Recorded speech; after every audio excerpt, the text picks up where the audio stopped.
যিসকলে ক্লাছ 12 পাছ কৰা জব বিচাৰে ক্লাছ 12 পাছ জব এটা ককচোন ভাল জব আৰু যিসকলে মেথছটো ভাল নাপায় তো তেওঁলোকৰ কাৰণে এটা ভাল জব অপৰচুনিটি লৈ আহিছোঁ যিটো চেন্ট্ৰেল গভৰ্ণমেণ্টৰ আণ্ডাৰত হয় এছএছচি ষ্টেনোগ্ৰাফাৰ জব ঠিক আছে এছএছচি ষ্টেনোগ্ৰাফাৰ য'ত 731টা পোষ্ট আহিছে টোটেল আৰু ইয়াৰ বাবে মাত্ৰ ক্লাছ 12 পাছ লাগে সেকেন্ড কথা ইয়াতে মেথছ নাহে ৰিজনিং ইংলিছ আৰু তোমাৰ জিকে আহিব তো গতিকে আমি গোটেই নোটিফিকেশনটো ইন ডিটেইলছ এনালাইসিস কৰো আৰু আমি চাও আহা কি লাগিব ঠিক আছে অফিচিয়েল নোটিফিকেশন অলৰেডি আহি গল আৰু এতিয়া ইয়াতে কি ফাৰ্স্ট আমি জানিব লাগিব যে এপ্লিকেশন ফৰ্ম কেতিয়াৰ পৰা আৰম্ভ হ'ব সেকেন্ড কথাটো মই কৈ থৈছো যে সকল আমাৰ ইনষ্টাগ্ৰামত চাই আছা তোমালোকে এই জবটোৰ বাবে যদি এপ্লাই কৰিব বিচাৰা আমাৰ ohamiajobs.com এপ আছে আৰু ওয়েবসাইট আছে তো তোমালোকে তাতে গৈ এপ্লাই কৰিবা বায়োত লিংকটো দিয়া আছে ইয়াৰে ফৰ্ম ফিলআপ আৰম্ভ হৈ গৈছে 24 তাৰিখৰ পৰা আৰু লাষ্ট ডেট 15 মে ঠিক আছে তো 15 মেৰ আগত সবে এপ্লাই কৰি দিয়া ঠিক আছে 15 মেৰ আগত সবে এই জবটোৰ বাবে এপ্লাই কৰি দিয়া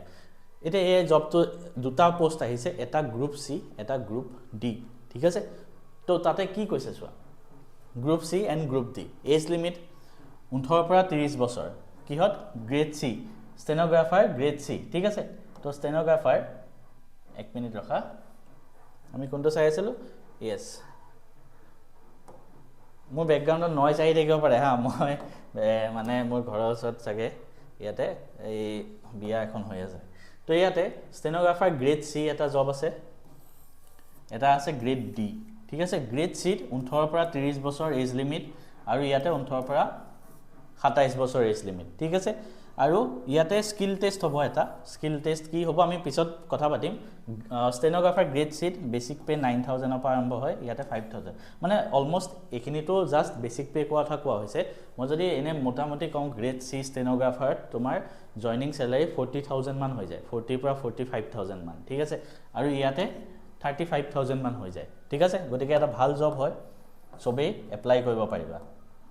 এতিয়া আমি যদি আৰু অকমান ডিটেইলছত চাও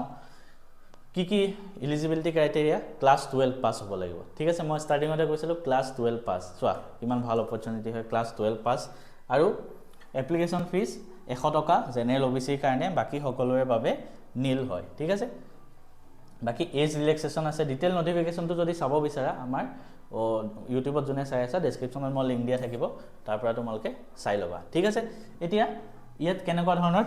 এক্সাম হ'ব ইয়াত ফাৰ্স্ট এটা প্ৰিলিমছ হ'ব ফাৰ্স্ট এটা ৰাউণ্ডে হ'ব কম্পিউটাৰ বেসড টেষ্ট মানে কম্পিউটাৰ দিব লাগিব ঠিক আছে তাতে কি আহিব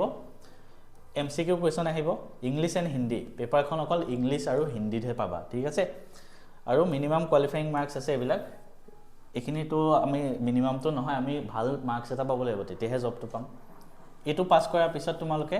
স্কিল টেষ্ট দিব লাগিব ষ্টেনোগ্ৰাফি যেহেতু হয় টাইপিং কৰিব লাগিব ঠিক আছে তো অবিয়াসলি তোমালোকে টাইপিং কৰিব লাগিব যেটো কোৱালিফাইং ইন নেচাৰ ইয়াৰ মাৰ্কসটো কত এড নহয় টাইপিং কৰিব লাগিব এটা কি টাইপিং কৰিব লাগিব চাওঁচোন কি টাইপিং কৰিব লাগিব আমি চোৱা প্ৰথম আমি যোনটো ৰিটেন এক্সাম হয় যোনটো ৰিটেন এক্সাম তাৰ কেনেকুৱা ধৰণৰ এক্সাম প্যাটাৰ্ন হয় চাওঁচোন ৰিটেন এক্সাম 200 নম্বৰৰ হয় ঠিক আছে টোটাল 200 মাৰ্কছৰ হ'ব ৰিটেন এক্সাম সেই 200ৰ ভিতৰত 100 নম্বৰ কিহৰ আহিব ইংলিশৰ তো 100 অকল ইংলিশৰে আহিব ইংলিশটো বহুত বেছি ষ্ট্ৰং হ'ব লাগিব 100 নম্বৰ অকল ইংলিশৰ আহিব ভাবা তাৰ পিছত ইংলিশৰ 100 নম্বৰ 60 মিনিট 60 মিনিটত ইংলিশৰ 100টা কোৱেশ্চন 100 নম্বৰ ঠিক আছে তাৰ পিছত general intelligence and reasoning general intelligence and reasoning বুলি নেক্সট পাৰ্টটো হ'ব যত 50টা কোৱেশ্চন 50 নম্বৰ টাইম দিয়া হ'ব আধা ঘণ্টা ৰিজনিং আহিব 50 নম্বৰ আধা ঘণ্টা টাইম তাৰ পিছত জেনাৰেল এৱাৰনেস অৰ্থাৎ জিকে বিলাক আহিব তাতে 50টা কোৱেশ্চন 50 নম্বৰ টাইম আহিব আধা ঘণ্টা তো অৰ্থাৎ